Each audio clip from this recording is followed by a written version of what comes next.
Senator Burr. Dr. Martin, in your testimony, you note that Canadian doctors exiting the public system for the private sector has had the effect of increasing waiting lists for patients seeking public health care. Why are doctors exiting the public system in Canada? Thank you for your question, Senator. If I didn't express myself in a way that make myself understood, I apologize. There are no doctors exiting the public system in Canada, and in fact, we see a net influx of physicians from the United States into the Canadian system over the last number of years. What I did say was that the solution to the wait time challenge that we have in Canada, which we do have a difficult time with waits for elective medical procedures, does not lie in moving away from our single payer system towards a multi-payer system. And that's borne out by the experience of Australia. So Australia used to have a single tier system, and in the 1990s moved to a multiple payer system where private insurance was permitted. And a very well-known study by Duckett et al.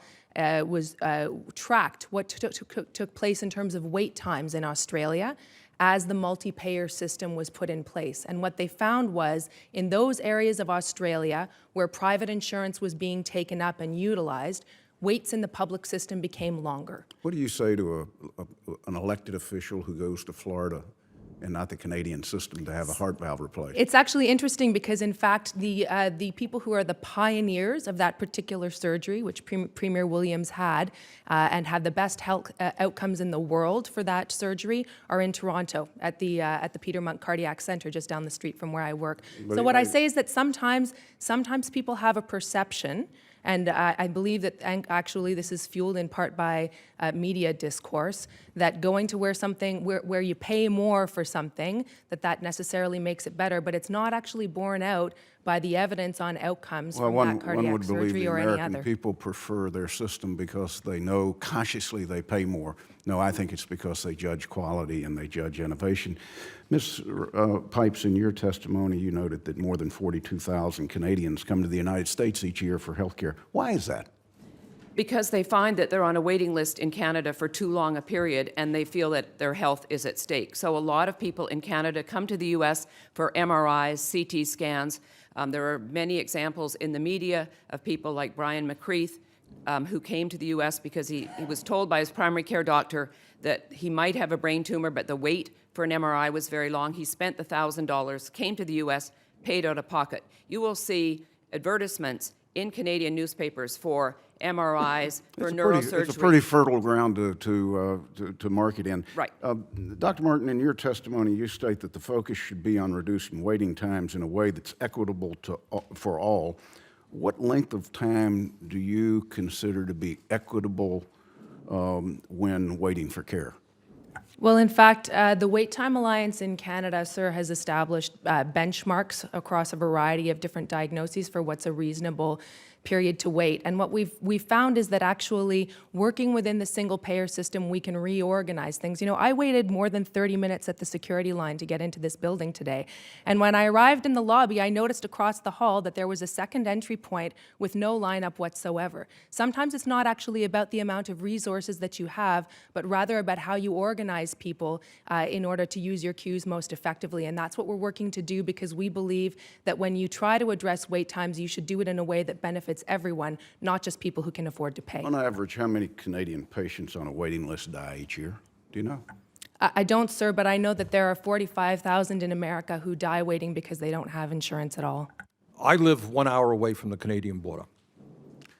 Canadians watch American television. Canadians are very familiar with our political system, probably know more about politics in America than most Americans know. Is your Prime Minister a socialist?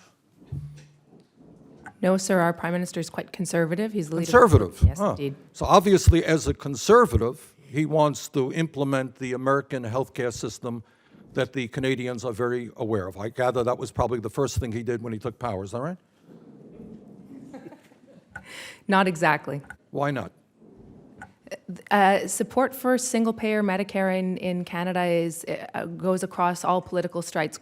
Quite famously, we had the leader of the most right-wing party in a Canadian federal debate on television hold up a sign in the middle of the debate on which he'd written in marker, "No two-tier," as a means of trying to reassure the Canadian public that if elected, he would not dismantle the So in other single-payer words, system. you have a nation bordering on the United States, two nations that are probably as close together in so many respects as any two nations in the world, a conservative prime minister, and yet there is no effort to move to an American healthcare system. I would say to my colleagues, there's not a better example of maybe how people feel about two systems. They know the American system. They have a conservative prime minister.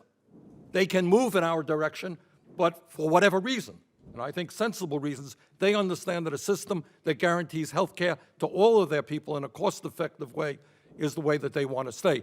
Ms. Pipes, let me ask you that question. Why do the Canadians not come to the American healthcare system? Well, as I mentioned in my testimony, about 42,000 Canadians every year come to the U.S. and pay out of pocket for assistance. That wasn't my question. No, I just made that. I wanted to make that point first. Second, the Canadian government and the provinces who administer the Canadian healthcare system. This started in 1974. A lot of people in Canada have no idea of an alternative system. Oh, my goodness. They live an hour away from me in Burlington, Vermont. They watch American television. They read American newspapers. They have no idea of what goes on in the United States of America. That is a little bit hard and for me to also, believe. I would say that Canadian people are very, very nice people. They're not impatient like Americans. My mother said to me, I hope you're not becoming an impatient American. I am an impatient American. Americans do not want to wait. Canadians are Okay. very nice. Well, The I doctor think- says, and then the second. Ms. Pipes, I have a limited time. Yes. I think the answer is pretty clear. The Canadians have seen the American system. They prefer their own.